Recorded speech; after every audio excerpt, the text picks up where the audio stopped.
ఈ దేశంలో ఉన్నటువంటి 75 కోట్ల జనాభా హర్షం వ్యక్తం చేస్తా ఉన్నారు. ఇది సముచితమైనటువంటి నిర్ణయం. ఇది రానున్నటువంటి రోజుల్లో సంచార విముక్త జాతులు కావచ్చు, ఇప్పటికీ విద్యా ఉద్యోగ రాజకీయ రంగాల్లో వెనుకబడినటువంటి వాళ్ళు కావచ్చు, సముచితంగా అవకాశాలు రానటువంటి వాళ్ళు కావచ్చు, వాళ్ళందరూ కూడా జనాభా లెక్కలు పూర్తయిన తర్వాత ఈ పరిణామాత్మక సమాచారంతో అనేకమైనటువంటి కార్యాచరణలు చేపట్టడానికి అవకాశం ఉంటుంది. అందుచేతనే మరొకసారి మేము కేంద్ర ప్రభుత్వానికి ఈ సందర్భంలోనే విజ్ఞప్తి చేస్తున్నాం. శ్రీ నరేంద్ర మోడీ ప్రధానమంత్రి గారు కూడా విజ్ఞప్తి చేస్తా ఉన్నాం.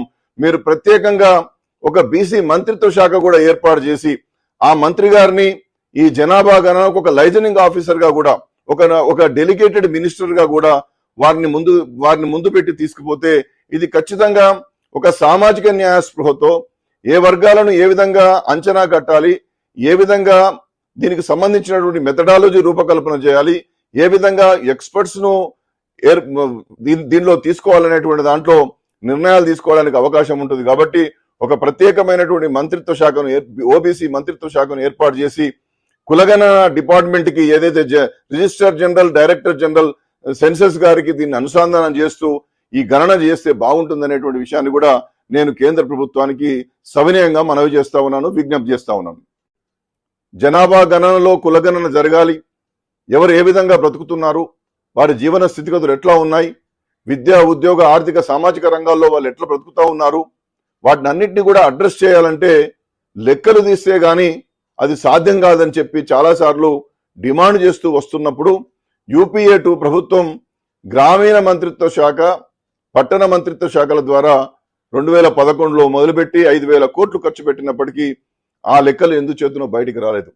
ఇవాళ తొలిసారిగా భారత ప్రభుత్వం, శ్రీ నరేంద్ర మోడీ గారి ప్రభుత్వం గతంలో రాజ్నాథ్ సింగ్ గారు 2018లో ఇచ్చినటువంటి హామీ ఏదైతే ఉందో, తొలిసారిగా మా ప్రభుత్వం మేము జనాభా గణన రిజిస్టర్ జనరల్ గారి ద్వారా కులగణన చేయబోతున్నాం, భారతదేశానికి స్వాతంత్రం వచ్చిన తర్వాత తొలిసారిగా చేపడుతున్నామని వారు ఆనాడు రాజ్నాథ్ సింగ్ గారు ఏదైతే చెప్పారో, ఈ రోజు దానికి కట్టుబడి కేంద్ర ప్రభుత్వం ముందుకు రావడం పట్ల మేము హర్షం వ్యక్తం చేస్తా ఉన్నాం.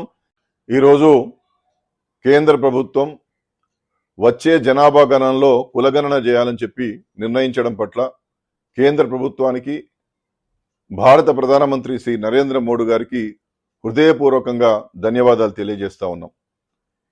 ఇది చిరకాలంగా 75 కోట్ల బీసీ జనాభాకు ఒక గొప్ప కానుకగా నేను భావిస్తా ఉన్నాను. 1931లో బ్రిటిష్ కాలంలో చేసినటువంటి కులగణన స్వతంత్ర భారతదేశంలో తొలిసారిగా రిజిస్టర్ జనరల్ జనాభా గణన ద్వారా ఈ కార్యక్రమాన్ని చేపట్టడం చాలా గొప్పగా అనిపిస్తా ఉన్నది. అనేక సందర్భాల్లో ఈ దేశంలో అనేకమైన సమస్యలు ఎదురవుతూ ఉన్నాయి. రిజర్వేషన్ల పెంపుదలలో కావచ్చు, సంక్షేమ పథకాలు నూతనంగా ఏర్పరిచి అవసరమైనటువంటి వారికి అవి అందజేసే రీతిలో జరుగుతున్నటువంటి పరిణామాలు, ఎవరి లెక్కలు వారికి సముచితంగా లేకపోవడం ద్వారా చాలా గందరగోళమైనటువంటి వాతావరణం ఈ 75 ఏళ్లలో ఈ దేశంలో ఉన్నటువంటి బలహీన వర్గాలు ఎదుర్కొన్నారు.